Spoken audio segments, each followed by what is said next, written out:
Pakistan peoples party की जानिब से वफाकी हुकूमत की मुलाजिमिन को नौकरियों से निकाले जाने, सिंध को उसके हिस्से का पानी फराहम न किए जाने और महंगाई के खिलाफ वादुआ बाईपास पर एहतजाजी मुजाहरा करते हुए धरना भी जारी रखा।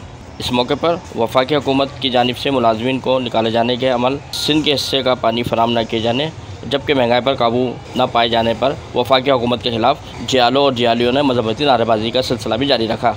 मुजाहरे में शरीक पाकिस्तान पीपल्स पार्टी के मकामी रहनुमाओं का कहना था कि सिंध के हिस्से का पानी फराहम नहीं किया जा रहा है। सूदन गैस कंपनी समेत दीगर वफाकी इदारों से मुलाजिमिन को निकाल दिया गया है, जबकि महंगाई पर काबू भी नहीं पाया जा रहा है। वफाकी हुकूमत नाकाम हो चुकी है, सिंध के हिस्से का पानी नहीं दिया गया और महंगाई पर काबू नहीं पाया गया तो मज़ीद मुजाहरे का सिलसिला जारी रखा जाएगा। कैमरामैन उमर हयात, कैमरा अरशद अंसारी, धूम न्यूज़, हैदराबाद।